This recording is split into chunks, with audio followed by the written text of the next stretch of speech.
Alright, hey guys, what's up? This is Zach, here for a review that I don't normally do, but I decided to I normally do reviews, but it's a review that I'm doing right now, and by the title you've already known what it's about. It is actually not a review; it's a preview for the WWE pay-per-view called WWE Battleground 2014. Now there are, let's see, seven, eight, around 9 matches maybe. And I'll get to each one of them, or I'll get to them, in this video. And there are a few things with the matches that I want to address, while I'm doing this review. And maybe you guys will, find, be it relatable, maybe to your opinion as well. But let's get this underway. So we'll start from the bottom up. I guess the pre-show match, Naomi versus Cameron. Cameron is not a good wrestler. She's only really been known because of teaming with Naomi, and this may be a last-ditch effort for the WWE to try to send her off, maybe down to NXT, but, with her being in the Funkadactyls, it would have been, if they were to send her down to NXT to try to get her to develop, or maybe even just, to let her go, it would have been very confusing because you still had that tag team going, so it seemed like an option, and an option that, could work, to have her split up that team and have her, after a few matches, leave, pretty much. Not be on the main roster, or going on NXT to develop, or, be let go. But giving her this storyline was, a reasonable idea to send her off. So, because, as you guys would know, if you were to just see, on Raw, you would see the Funkadactyls, wrestling together. And then on SmackDown, or the Raw after, or SmackDown, you would see them, and they would be, you would see, like, Naomi, and she'd be fighting a singles match, and that would go on for a few weeks. There'd be questions as to, what happened to Cameron, and so, to avoid that and to avoid speculation, I think it was a good idea to place Cameron in this rivalry, for a brief, stint of time before she gets shipped away somewhere else. Not literally, but, anyways, I think Naomi's gonna win this match, because, I don't see anything big, if Cameron were to win. And if this is just a way to get Cameron, some notice, I guess, then maybe have her win this match, maybe the next match, I don't know. But, I think they're more like just, trying to send her off, ship her down, or send her someplace else. Not literally. But yeah, I think Naomi will beat Cameron. Rusev versus Jack Swagger, the Russia versus United States thing. There have been a lot of times where, you've wanted to boo Rusev, and you wondered a lot about Rusev as well, because, Jack Swagger's been here since ECW in 2009.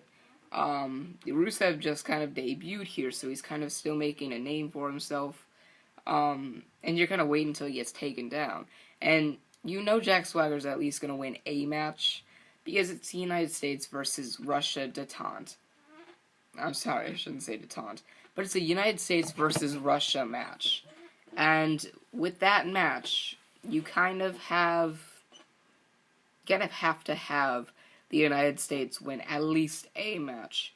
So, and being as this is the United States, I feel like Jack Swagger may get maybe more than one win, because he's representing our home country. The WWE is in our home country, and he's facing somebody who hates our home country. So unless you're Russian, you really don't like Jack Swagger, and you really don't think of his chances in this match. But I think he has a chance.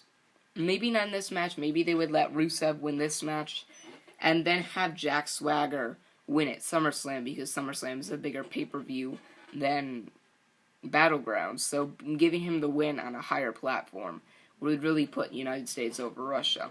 So I could see that happening, and then Zeb Colter and Lana keep barking at each other throughout the weeks leading up to SummerSlam. So I could see that happening.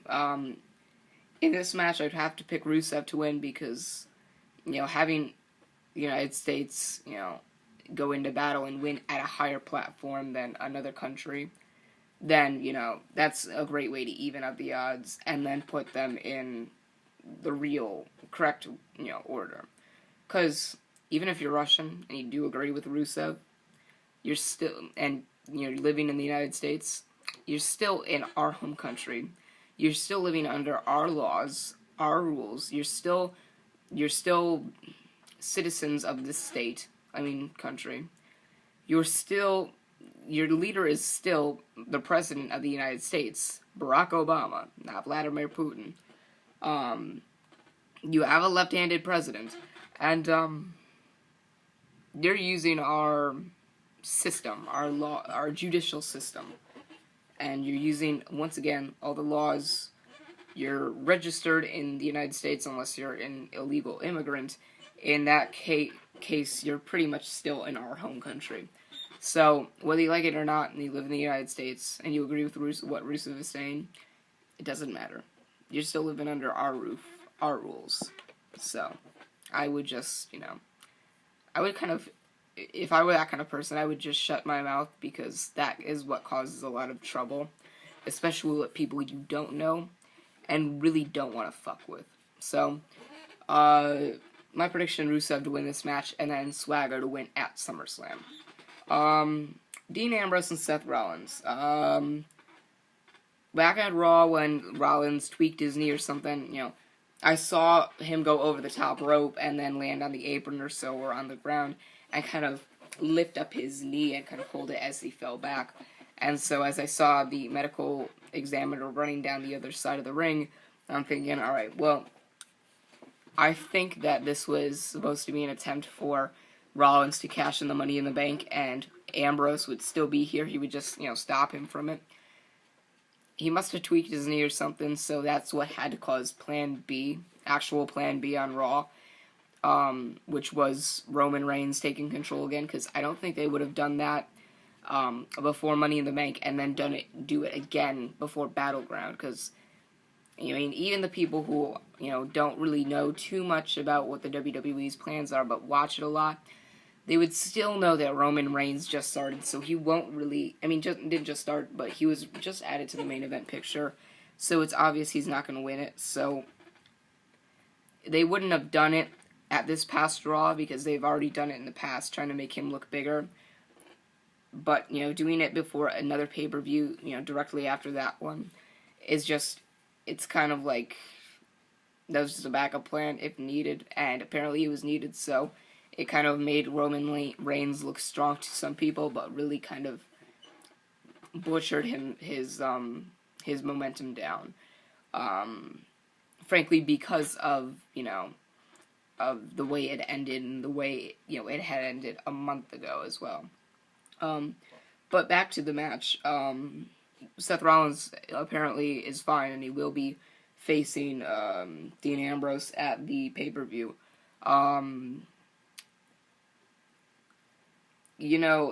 If they don't have a match and they save it till SummerSlam, I would have Seth Rollins pick up an easy victory, whether it's, or maybe even get disqualified and get Dean Ambrose to win by getting him a low blow or hitting him with a chair or something to cause himself to get disqualified, or before the bell rings, Seth Rollins ambushes Dean Ambrose, with Kane and whoever else as well, and then pick up an easy win. I could see that one happening, and so my prediction is Seth Rollins is going to win, because then you could have the match at SummerSlam. If you're going to do a full-on match, and you're not going to wait till SummerSlam, then I'd still think that Seth Rollins would end up winning, because somehow, some way, the Authority is going to get involved. So, yeah, my prediction is Seth Rollins is going to beat Dean Ambrose, whether it's through and it could be Dean Ambrose beating Seth Rollins, through disqualification, but whether it's through disqualification or through an attack before the match or just through distraction, something like that, then that's what I see the match ending in. I don't see it ending cleanly, and I don't think you would either. The 2 out of 3 falls match for the tag team titles, the Usos versus the Wyatt family. The Usos and the Wyatt family have kind of just been facing each other pretty much. It's like what USW did back in 2013. The organization I work for. They kind of had, like, let's say I were the USW champion and I had to face Cannon for the title. Then they would have, and then there were 2 other champions, like, let's say Majigeta were the world champion and he was facing Western Light. Then they would have, a Zach Hardy and Majigeta versus Cannon and Western Light, and they would keep changing it up to the point where you had the main event focus be on the main eventers. So, it goes to the same as well, with this extent, because USW is, not as big as a promotion as the WWE, so the WWE can make it work with, undercard matches. So I wouldn't be surprised if, this match ended up going cleanly, because, I don't think Bray Wyatt's going to get involved, and I don't think he's going to have anything really to do in this match. And also, I think based off of what they've been doing, which was, having one versus the other, and then maybe having, both face each other, but then someone gets disqualified, or whether it's an attack or something like that, then, I could see where they're trying to go with this. USW went on that road for almost a year. So yeah, I could see that happening, with, the rivalry, and I could see it happening in the WWE's eyes, and, the thought that they would have to see if this would work, or see if it would work out. So I could see how they would think that would be a great, point of the rivalry, which is why USW stopped doing it, and they started having, filler matches on their pay-per-views, because it didn't start getting over with the fans, and even though the WWE doesn't have too much to lose, the USW does, so that's why they stopped it. So, I don't think the WWE really thought ahead of what would be happening. Maybe they lost a few viewers for those particular matches because of, the way they've been turning out. Based on, the attacks and the 1 versus 1 with the others being the managers. I would have just had maybe one of the Usos face Damian Sandow, or have one of the Wyatt family members face, Stardust and Goldust, or something like that. Kind of, give a break from each other. So, in my personal opinion, I feel like, it's gonna go down to, a one fall to one fall thing. It's gonna go down to the 3rd fall. So I think I can see the Wyatt family walking out with the titles. I also see the Usos walking out with the titles, but I'm gonna have to go with the Wyatt family now, because they're looking a lot more dominant. But if it's a sign for things to come, and the WWE is, once again on that predictable roll, then I see the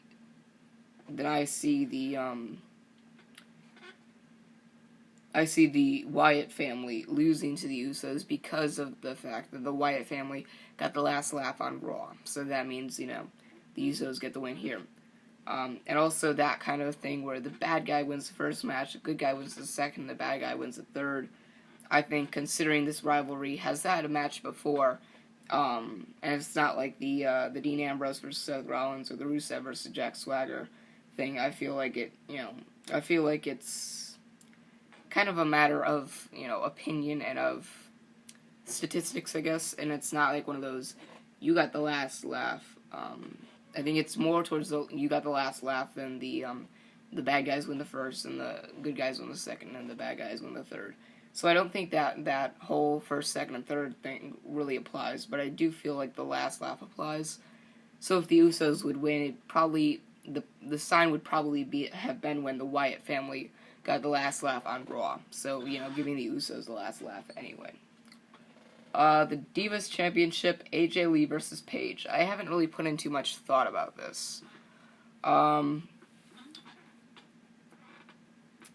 could see it going either way, and I can tell that heel persona from Paige is going to show up at some point in the near future. And AJ Lee kind of returns, so it would be very highly unlikely that power would go to her head once again. And I feel like Paige is not being too much of a character, or having too much of a character being brought out and being shown by the creative team because of the fact that she's new and, she's, just getting into this rivalry. And I expected this match to go up on Battleground, and it could go either way.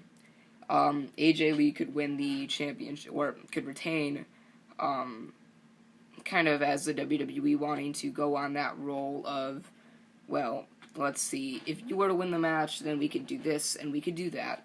If she were to then win the match, we could do this, or we can do that. So AJ Lee, I think, would unlock a few ways to go for the creative team, and she'd be able to get, she'd be able to maneuver around, the obstacles and be able to give the creative team an opportunity to make something big out of this rivalry. If Paige were to win it, then I would see heel turn coming on, because I don't think you would give Paige the championship back right away if she wasn't going to turn heel. Because then, then you would have, it'd be,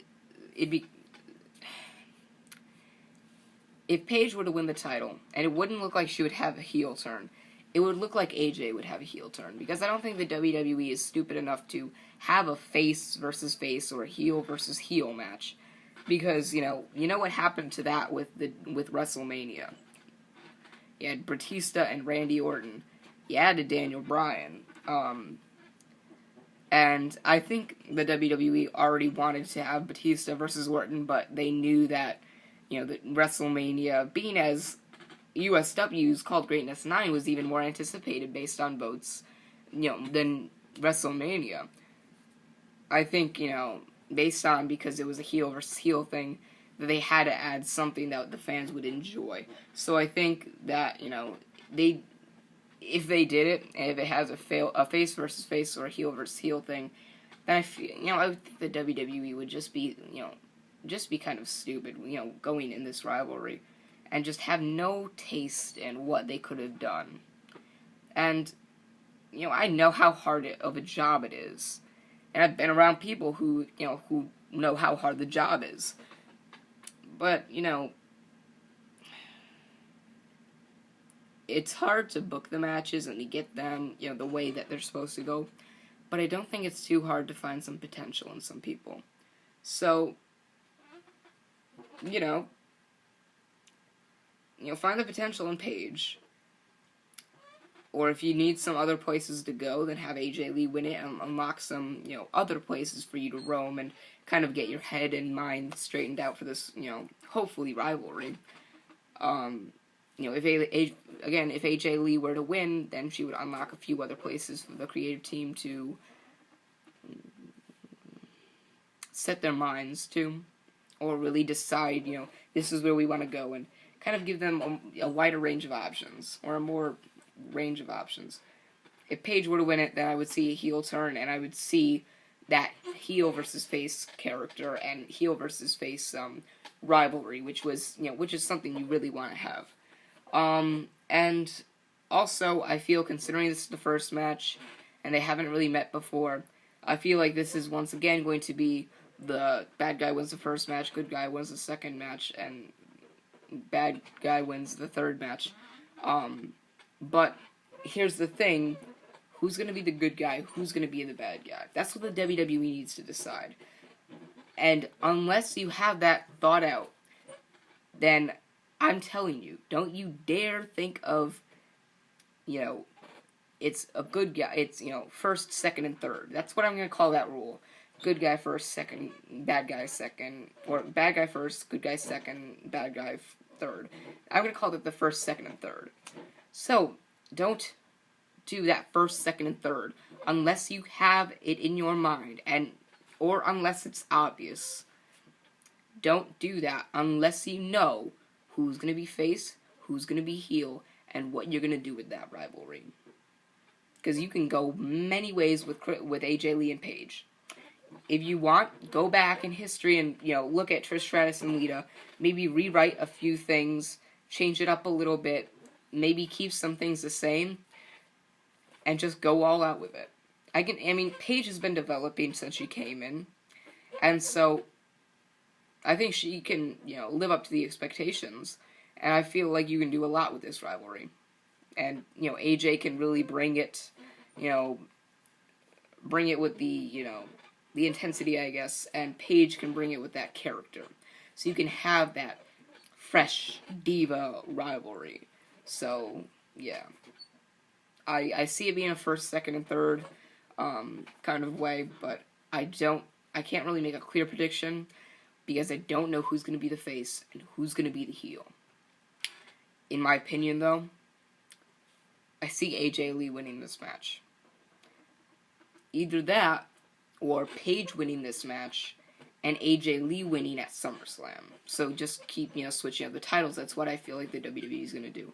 So if this is going to be a one-time match, which I'm hoping it's not, then I would have AJ Lee win. Then I would have Paige win. If it's going to go till SummerSlam or beyond, hopefully, not hopefully, but possibly go beyond SummerSlam, and I would have AJ Lee lose I would have AJ Lee win at Battleground and Paige win at SummerSlam, because that could also escalate Paige and get her, whether it's heat whether it's face heat or heel heat. I think that, the fans would really be more interested in her if she had that bigger win on a bigger platform. That's the same thing with Rusev and Jack Swagger. Jack Swagger can get the win on the bigger platform for the United States. It's just that Paige needs that extra bump because AJ Lee's been here longer than Paige. She's a veteran, and Paige has still got some things to work on. So, I see it going either way. My prediction, though, AJ Lee may win. I think it's AJ Lee. After that is the Intercontinental Championship battle match. Cesaro, Kofi Kingston, Damian Sandow, The Great Khali, Rob Van Dam, Dolph Ziggler, Big E, Ryback, Curtis Axel, Alberto Del Rio, Bo Dallas, Sheamus, Fandango, Sin Cara, Zack Ryder, The Miz, Adam Rose, Diego, R-Truth, Xavier Woods, Heath Slater, and Titus O'Neil. I'm going to go down the line, much like I did at, the Money in the Bank preview and review. I'm going to go down the line again, and I'm going to kind of focus just a little bit on each wrestler. Cesaro, good in strength. If the WWE is trying to use that losing momentum, it's not going to be working. If they're going to try to use that losing momentum, though, then I think that's the reason why they're using that, then that's Cesaro that could win. I feel like Cesaro could win. Kofi Kingston, I think he's only in there for that, big match, moment, how he can save himself from being eliminated. Damian Sandow, maybe he can win it, but the WWE is not doing anything really with Damian Sandow the way he should be used. And, the guy deserves a little bit of respect. He kind of deserves more than just a cheesy, Sonic commercial that even my friend's 5-year-old nephew said was cheesy, not referring to the hot dog, but referring to the advertisement that WWE was trying to get across. 5-year-olds, let me remind you. But yeah, Damian Sandow should really be treated like that. The Great Khali, I think he's only in there to, kind of be thought of as a favorite in people who are just starting to watch the WWE. RVD for that high-flying momentum and part in the match. Dolph Ziggler, I think he's only in there for, a rivalry with Fandango, because I think that's where they might be going with that. Big E, in there to be kind of one of the last people standing, so that way they don't have a few, people who shouldn't really be the last people, in the ring, but kind of have him be one of the last people in the ring. Ryback, because Curtis Axel is also in there, just in there to have that tag team, threat in there, so kind of have, two people work against everybody else, so you'll have that extra man, backing you up. Curtis Axel, same thing as Ryback. Alberto Del Rio kind of have that that attitude and cockiness. Bo Dallas, kind of give him a match because he is 15-0. I'm not gonna say the other word. I think it's just to put him in a match and have him involved with the pay-per-view. Sheamus, I think he's in there to win and unify the U.S. title and the IC title, because I think that's where the WWE is trying to go, keeping the unifying of the titles, going. Fandango, also to rival with Dolph Ziggler. I feel like he's going to get distracted by Summer Rae and Layla, though, and get eliminated. That's how I think he's going to get eliminated. Sin Cara, also to have that high-flying momentum. Zack Ryder, just to, have him be involved and have him actually want to, at least have him do something for his contract, and have it worth. The Miz, kind of like that moneymaker thing, it possibly could win, being like one of those people who, let's say Sheamus eliminates the guy, he either slides back in from underneath the ropes or just blinds Sheamus from behind and eliminates Sheamus or something like that. I think The Miz is there for like that, underdog, yet the guy's gonna win somehow, some way. Adam Rose kind of had that, that kid direction, kind of have the kids want to be involved in it. Diego, honestly, I don't know. He probably may be the first ones eliminated. R-Truth, to give him something to do. Xavier Woods, to give him something to do. Heath Slater, because he's teaming with Titus O'Neil, and he could have that two-on-one thing. And Titus O'Neil, because he could have that two-on-one thing. So right now, going down the line, I see Cesaro with a possibility. I see Sheamus with a possibility. The Miz with a possibility. And that's it. So I only really see 3 people with a possibility. And in my perspective, I think Sheamus is going to win because I think the WWE is going to keep on that roll with unifying the championship belts. And, I think that's where they're going to continue going. And, that's just how they work. So, yeah. Chris Jericho versus Bray Wyatt. I feel like the Wyatt family is going to get involved. And again, it's going to be that that first, second, and third thing where it goes from, Bray Wyatt wins the first match, Chris Jericho wins the second match, Bray Wyatt wins the third match.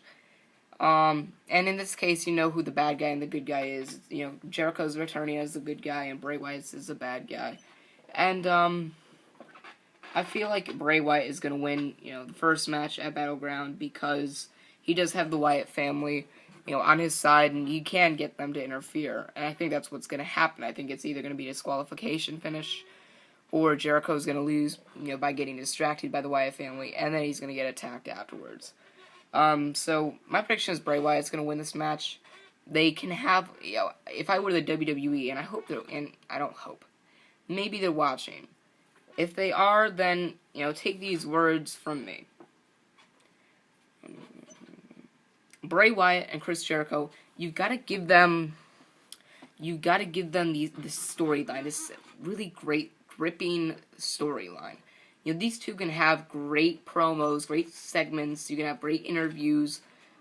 They can do a lot on the microphone. Bray Wyatt is a very good talker. He can talk trash, he can play mind games with you, and Chris Jericho has that electricity to him. He's got that intensity to him. He's kind of like, when you see him in the ring and you hear him talk, it's kind of like, yeah, cool, what's up, yeah. You kind of have him be there pretty much just as much as you have Bray Wyatt there. Bray Wyatt plays the mind games. Chris Jericho can play that shut the hell up, portion of the rivalry, I guess. Chris Jericho being the underdog because he is going in on 3 against 1, and being as I think Bray Wyatt's going to win the match because of the Wyatt family helping him out. Because of that, and because of that mainly, I feel like Bray Wyatt is going to win this match, but keep this rivalry going. This rivalry should keep going because this has a lot of, a lot of potential in it, especially with the promos you can do. And if the promos that you're going to have between these two, you better hope that you guys can come up with something really good and really really gripping to have them say and have come out of their mouths. Because if you're like CM Punk, and if you have someone like CM Punk who rips up the papers whenever he's given papers and be like, I say what I want to say. I don't have other people write it down for me. You better hope you can write down some really good stuff for these two, because the promos and the segments and the interviews you could have, it's just endless. Not endless. It's just so grasping, so gripping, that people may actually want to buy the WWE Network because this may be one of the highlights on your pay-per-views. So, I think Bray Wyatt's going to win because of that 3-on-1 advantage. The WWE World Heavyweight title match, Cena versus Reigns versus Orton versus Kane. John Cena's going to win. I mean, John Cena probably going to win because Reigns is not a main event, player yet. Orton and Kane are going to have, that bickering, and that's one of the reasons why Cena's going to walk out the champion. I feel like it's a possibility Seth Rollins could come out and cash it in, and then Dean Ambrose gets Seth Rollins out of the ring and avoids, him cashing the Money in the Bank, and that's the point where Plan C comes into effect. You know what that was? Paul Heyman, his little segment with Stephanie McMahon and Triple H. Plan C, if you need me, call me, Plan C. Need I remind you,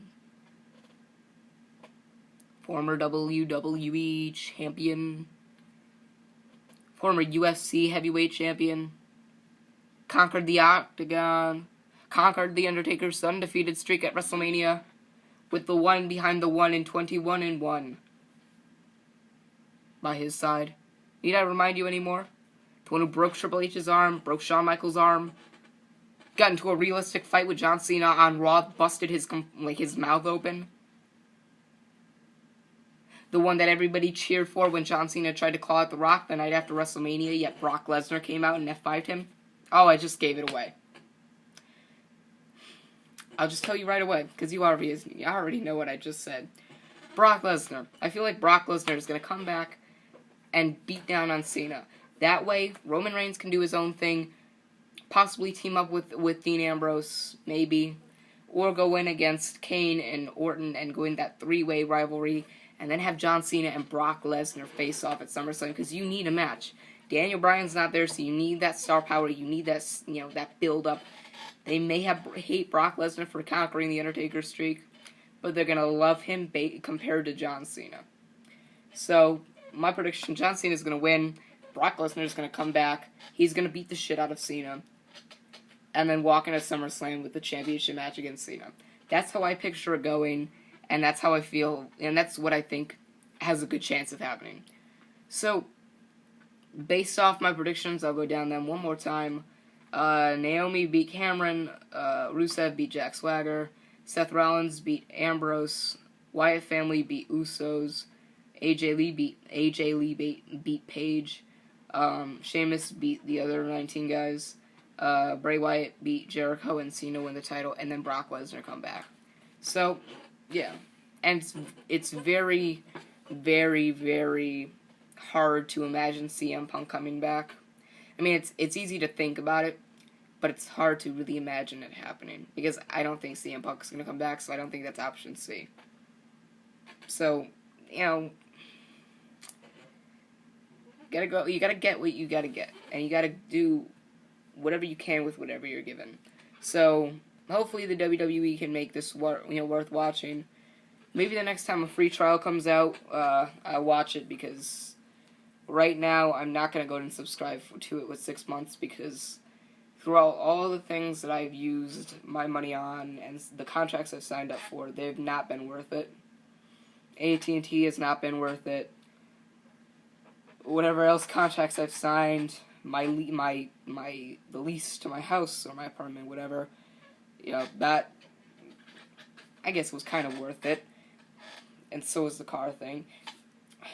Phone charges and all those things, they're not worth it. And I've had a lot of trouble with the contracts and all the signing and the commitment things, so that's why I'm not getting the WWE Network. Also that, and I wrestle for another organization, so I really don't want to be that kind of guy who betrays the guys that I work for. Even though technically I'm a heel now, so I've kind of turned my back on everybody. Technically, it's only a character. But anyway, that's pretty much one of the reasons why I'm not getting WWE Network, and that's why it's not just a review, it's a reaction and review. And when Battleground comes out, and I believe maybe around midnight, maybe before, maybe after, I'll have a video on this channel, Unitards. It'll be about my reaction and reviews. Every time I'll put out a reaction video, I press record and I don't look at the results beforehand. I press record and then I look at the results for the first time. That's why my reaction to the Money in the Bank thing was so, cool, I guess. Anyway, guys, quick messages. Remember to, comment down below. I'm going to try to get as many questions as I possibly can. Ask me questions. I'll try to have, a question and answer thing. Tell your friends about this channel. Tell your, people who watch wrestling. Tell them to, favorite this, this channel or subscribe, because this is a channel that can really give you a lot of information on wrestling itself, especially USW, because that's my main focal point. But the WWE and sometimes TNA and sometimes SWL, those are focal points as well. But anyway, guys, that's it. Thank you guys for watching this preview and prediction video of WWE Battleground 2014. Guys, please remember to like, favorite, and subscribe for more. It's not gonna hurt you to subscribe. Remember, guys, do that stuff. I'm Zach Hardy, signing off.